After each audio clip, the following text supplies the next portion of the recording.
Pourquoi la culture politique et les institutions de la RDC vous semblent si désespérantes au point d'avoir déclaré souhaiter refonder l'État le 15 décembre 2023 à l'annonce de la création de l'AFC?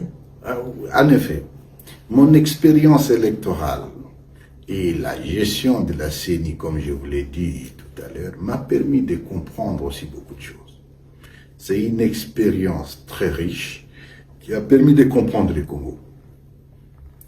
J'ai visité tous les Congos, toutes les provinces, presque tous les territoires, et j'ai compris les vrais problèmes du Congo. C'est la raison pour laquelle je vous ai parlé d'un questionnement sur le mode de gouvernance qui est dans mon pays.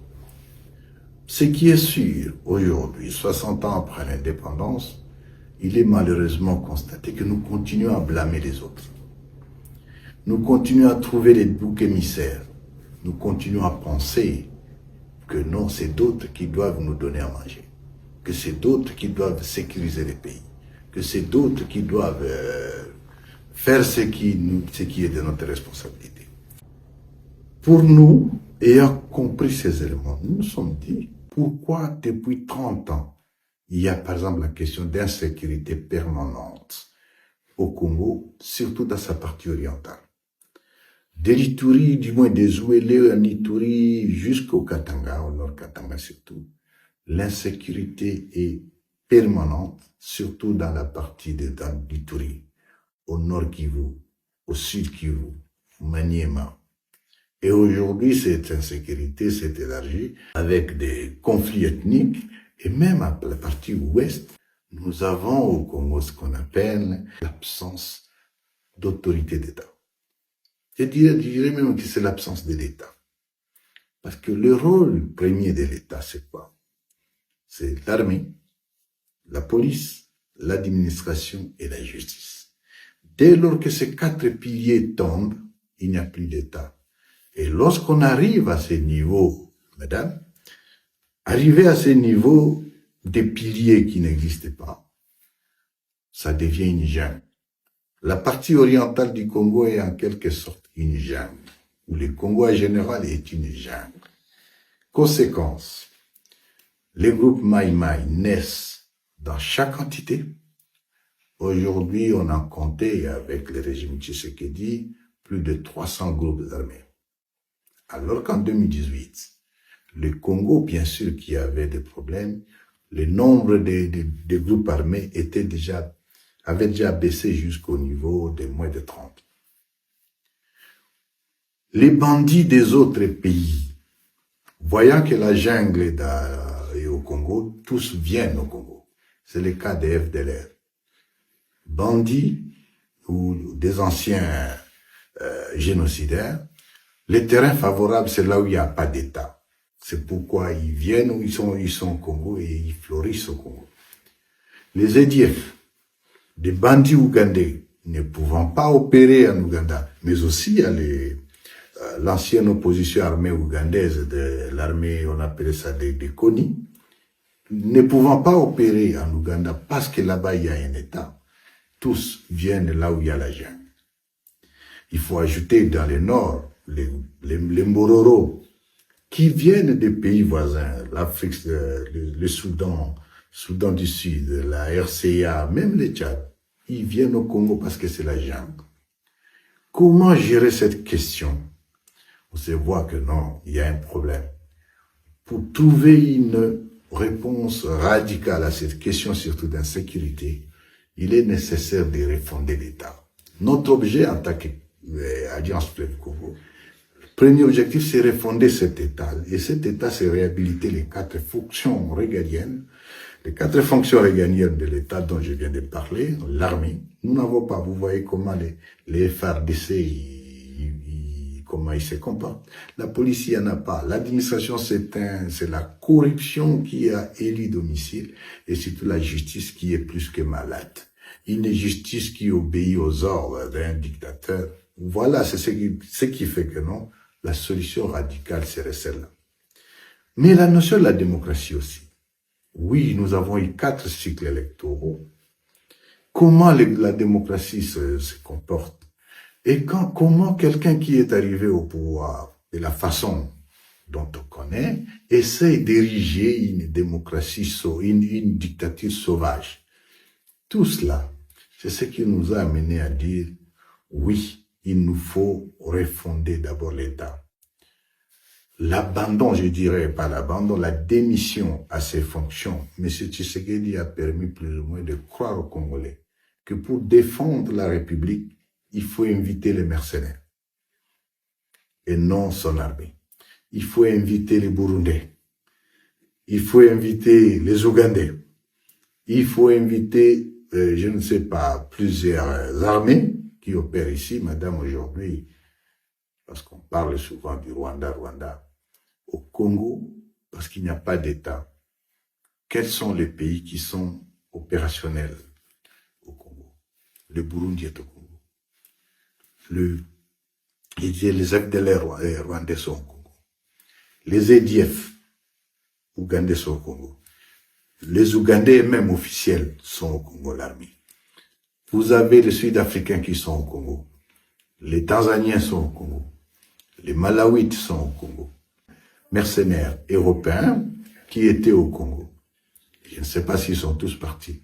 Et quand ils regardent les différents contingents de la MONUSCO, c'est une dizaine de nationalités qui sont au Congo. Ça montre qu'au Congo, c'est tout le monde qui est là. Chacun poursuivant son intérêt, juste parce que le Congo lui-même n'a pas un État.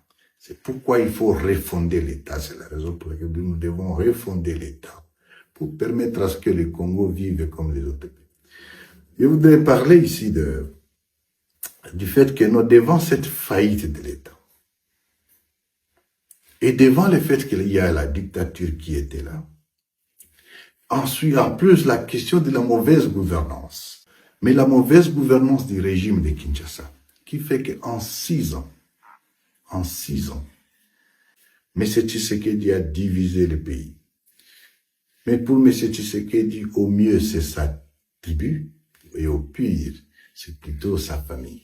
Nous sommes dans un pays mosaïque d'ethnies, plus de 450 ethnies, mais toutes les fonctions devraient revenir à sa tribu. Il a mené un tribalisme sauvage, le népotisme, et qu'au-delà de tout, cela ne pouvait pas nous laisser comme ça. Il faut y ajouter les détournements.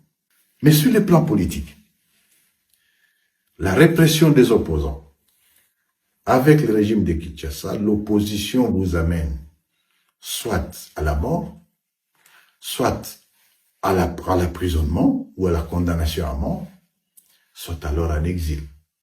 Mais la situation particulière est plutôt en Ituri, où les tueries, surtout dressées contre la communauté Hema, a poussé des milliers d'Ituriens qui sont aujourd'hui en exil, plus ou moins en Ouganda, au Kenya, au Rwanda et en Tanzanie et ailleurs.